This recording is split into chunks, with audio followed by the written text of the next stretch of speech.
timeline. Did they have this problem with free will on other planetary systems or just this one? This one is very, very special. On the other planets, see, I've had people go to lifetimes when they were on these other planets.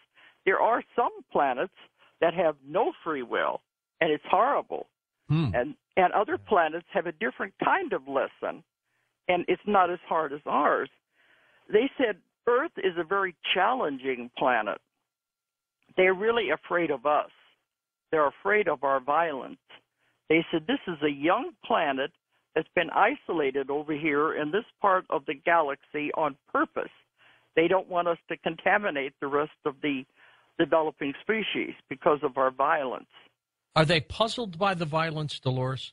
They don't understand it. They said, how can you kill each other? That's because life is so sacred. They can't understand that, but they can only observe. So they've been watching us all of this time, monitoring, just to see, because there are records that are being kept in the histories of each planet has a history, and this is in the councils. And when a planet reaches a point it can have life, that's a very important point in the history of that planet, and that's when they're given their life charter. So they keep records of everything that is happening to the whole planet.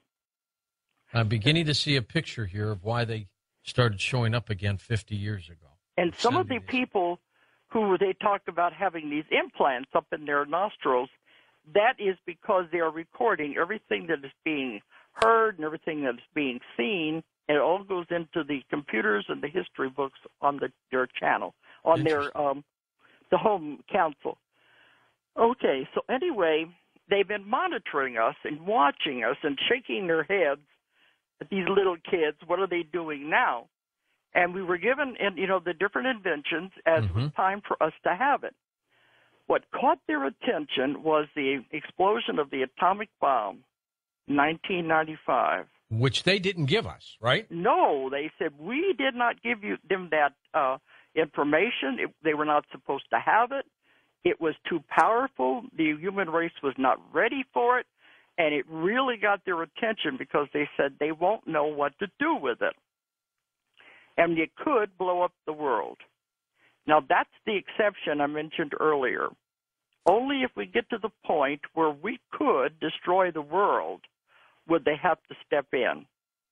Because if the world was destroyed, it would send reverberations out through space, and it would interfere with other planets, other galaxies, other dimensions, and it could never be allowed to happen. Is that why we hear stories of craft being above atomic weapons arsenal sites and they're dismantled, for example? Oh, well, they are monitoring all of that, and I know, Bob Dean. Yeah. He's a good friend of mine. He has talked about where he's heard the stories where they have appeared to different government leaders, right, when they were making these atomic plans to keep them from moving forward. And I believe Bob, he has a lot of information. Would they ever destroy us, Dolores, in order to stop us? Now, like you said, in the beginning, they said, let's let it evolve, let's let it happen. They had a chance to wipe us out. Would they do it this time? No, because they said life is too special. This is part of the collection of sperms and ova.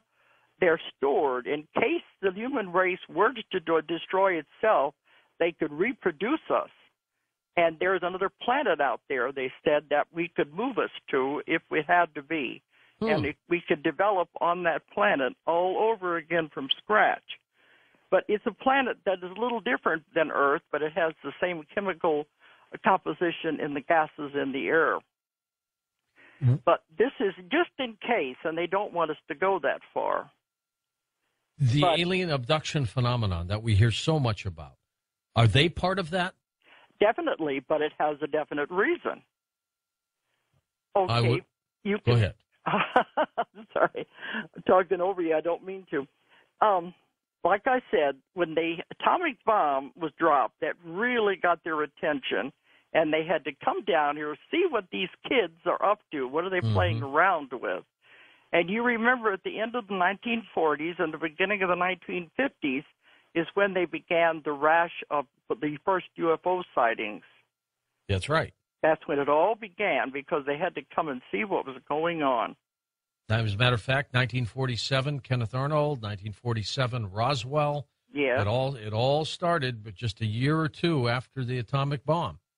Before that, you only heard of a few things, just isolated stories and things before that. It all began with the atomic bomb, because they had to find out what we were up to, and was very important, not just for Earth, but for the galaxies and everything.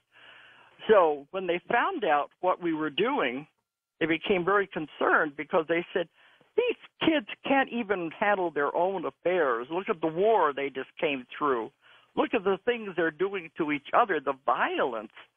They can't even handle that. They'll never be able to handle an atomic power. So they were very concerned, what are we going to do to ourselves? So they went back to the council. I said, couldn't you just come in and say, stop it with the atomic power? They said, that's interference, and they are bound by that.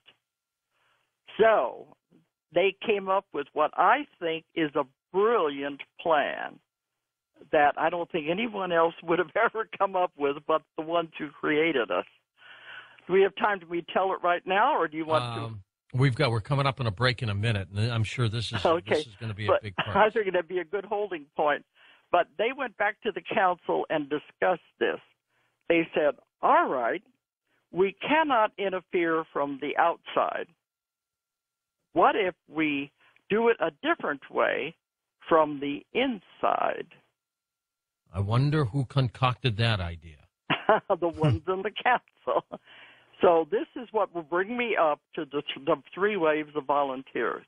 Okay, we'll talk about these three waves when we come back, Dolores. And Dolores, of course, also has been just an expert with Nostradamus and her past life work as well. We'll get into that a little bit later on Coast to Coast AM. Her website is ozarkmt.com, ozarkmt.com.